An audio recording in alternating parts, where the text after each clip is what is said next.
Gawing bago ang bebe ko.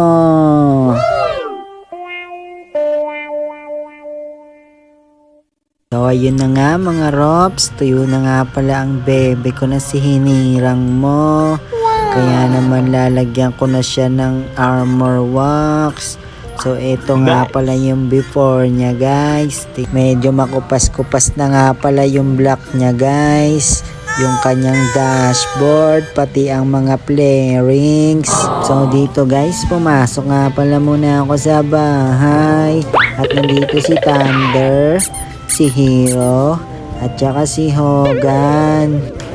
So dito guys, nakalimutan ko nga pala yung susi. Sisimulan ko na sana, pa-okay pa ako. Nasa loob kasi ng compartment yung armor wax guys. So yan guys, time-lapse na lang tayo guys. Kasi hindi ko naman sponsor tong armor wax na ginagamit ko. So syempre, inuna ko yung dashboard ng motor ko para mas umitim pa siya guys. Ma-restore yung kulay niya kasi alam niyo naman lagi babad sa araw lagi guys, lalo na sa initan kapag bumabiyahe at nakapark. So syempre guys, kung hindi pogi yung nagmumotor, dapat pogi yung motor. Kung hindi naman pogi yung motor guys, dapat pogi yung nagmumotor. Joke lang.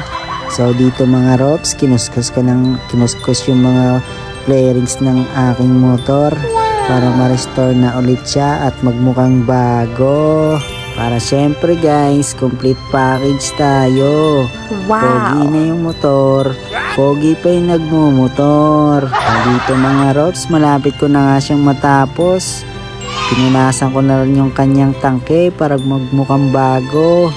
Pagkatapos guys, sa mga sidings niya naman para ma-restore yung pagkaka-block niya.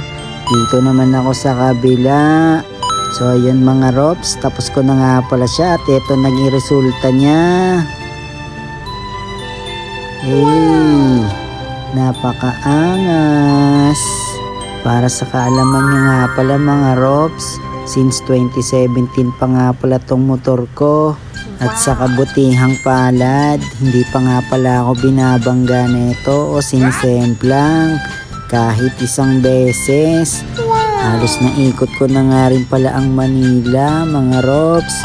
Nakarating na rin ako sa Batangas. Gamit lang ang motor na to mga Rops. At saka hindi pa nga pala to nasisiraan mga Rops. Hindi pa ako neto iniiwan sa ere. Kaya naman love na love ko to. Kayo ba mga Rops? Ilang beses na kayong sumemplang sa motor o bumangga?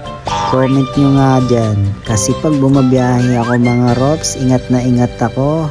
Kasi sayang yung pera kung makakabangga ka o madidisgrasya ka. Pwede pang mawala yung motor mo at masira. At higit sa lahat mga Rops, pwede pang manganib ang iyong buhay.